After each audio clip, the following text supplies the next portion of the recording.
Now in this video we want to think about the physiology of the eye, what's going on.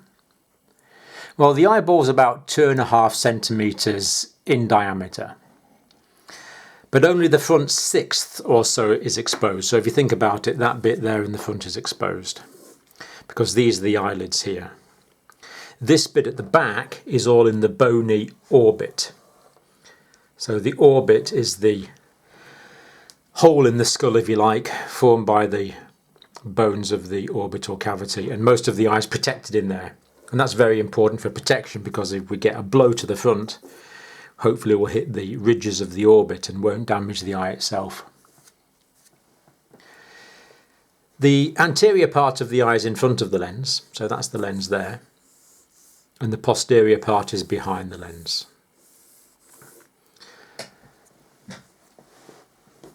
So about 4/5 of the eye is actually behind the lens. Again, a relatively small part that we see at the front. And there's also extrinsic eye muscles. So the eye's got 6 extrinsic muscles. They're largely attached to the sclera. So the 6 muscles, for example, we could have the superior rectus muscles and the inferior rectus muscles. And these are very important because they allow us to move the eye so we can see, look in different directions. Now the aqueous humour, as you might remember, the aqueous humour is produced in the posterior chamber. So remember, that's the posterior chamber there, not the vitreous chamber. That's the anterior chamber. So the aqueous humour is produced in the posterior chamber. And from there it goes through the pupil. So that's the pupil there. The gap in the iris is the pupil. So it goes through the pupil into the anterior chamber. It goes into the anterior chamber. And it nourishes the avascular cornea and lens. Now the cornea and the lens obviously need to be transparent, so the light can go through. But that means they don't have a blood supply. So they don't have a blood supply, they still need oxygenated, they still need nutrients, they still need to get rid of their waste products. So it's the aqueous humour that nourishes the avascular cornea and lens. The lens and the cornea are avascular, they do not have blood vessels. And the aqueous humour is absorbed into the scleral venous sinus, which is about there, just between the cornea and the sclera, what used to be called the canal of Schlemm. So that's reabsorbed. Now there's an imbalance in the production or reabsorption of the aqueous humour. That can lead to raised intraocular pressure. So all the time the aqueous humour is being produced, circulating through the pupil and being reabsorbed. That's the normal situation. It's always being produced and it's always being reabsorbed. But if we think about it, if too much is produced or not enough is reabsorbed, then that can lead to an increase in pressure in the eye. This is called intraocular pressure. There can be an increase in the intraocular pressure. So if you've ever been to the opticians, you probably remember that they blow 3 puffs of air onto your eye to measure the pressure in the anterior chamber. Because if it goes up, that's called glaucoma. And that is a dangerous condition because if there's increased pressure in the anterior chamber, that will push on the vitreous. And at the back of the vitreous we have the very delicate retina. Very delicate retina and the blood supply in the retina, which can be compromised if there's an increase in intraocular pressure, called glaucoma. Actually quite a common cause of blindness. Now thinking about the lens in yellow there, the lens of the eye, obviously it's transparent, biconcaved, it's an elastic disc. And it's refractive, it bends the light rays. So the light rays will come in and it will bend them to focus them on the retina. Refraction is the bending of the light rays. And this is what provides visual acuity. It gives a sharp focus on the lens. Or the lens gives a sharp focus on the retina. But sometimes the lens becomes cloudy. And that's called cataracts. So cataract is when the lens becomes cloudy. And as you get older, unfortunately, the lens becomes less elastic. And it's harder to focus on close objects due to loss of elasticity of the lens, and that condition is called, rather unflatteringly, it's called senile presbyopia. I've developed it. Yeah, I'm sure you'll develop it. All you've got to do is live into your 40s and you'll develop senile presbyopia. You find it harder to focus on things which are close in, caused by loss of elasticity in the lens.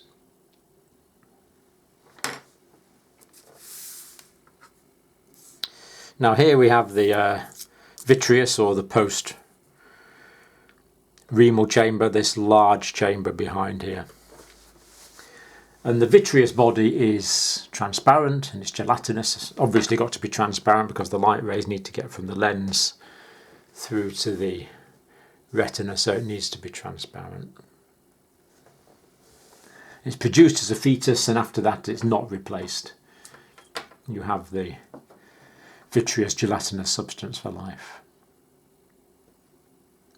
Now we know that the outer layer is the sclera, in blue the fibrous layer, the sclera. And this is an opaque layer, it's dense connective tissue, so it's very tough material. And the white of the eye is seen through the front conjunctival covering of the sclera. So just there we have the white of the eye. So if you think about an eye, it's kind of the eye's this shape roughly. There's an eye. And we have the coloured part and the pupil. This is the dark pupil in the middle. The iris round the outside. The white of the eye is here. And that is the sclera that you're looking at there, albeit covered with conjunctiva. So the sclera at the front there is white. Now at the back it's pierced by blood vessels, and of course we have the optic nerve going in here. But there's also blood vessels that pierce the sclera, because we need the blood vessels to go through the outer sclera in order to get to the vascular layer, in order to get to the choroid. And as we've said, it's also an attachment for the extrinsic eye muscles. And the sclera itself is covered by a fascial sheath of the eyeball. Now the cornea is simply a continuation of this layer, but of course it's transparent, covering the front sixth of the eyeball. Now if corneas are damaged and scarred, they can sometimes be replaced by a corneal transplant. And because there's not a blood supply to the cornea, eye surgeons can transplant a cornea from a donated eye, and we don't have as many problems of rejection because it doesn't have a blood supply.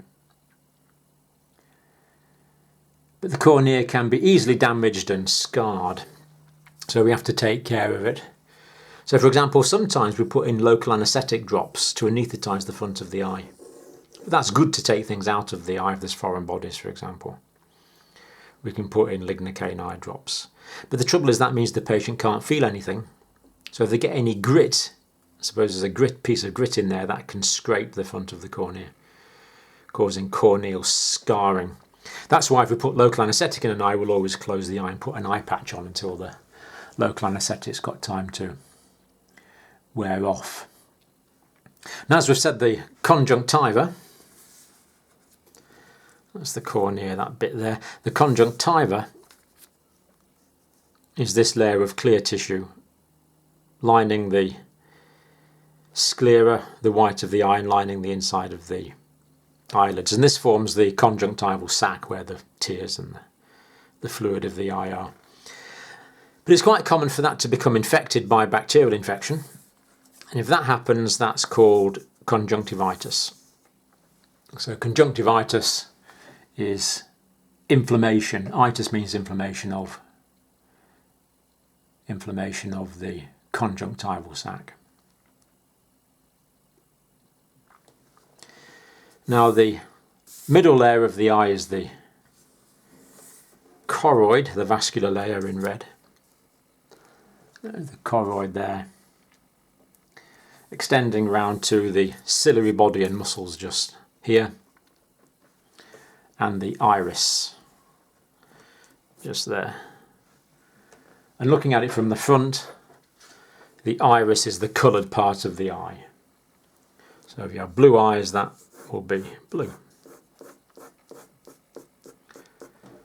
That is the coloured part of the eye, the iris. So you're seeing there from the front, of course.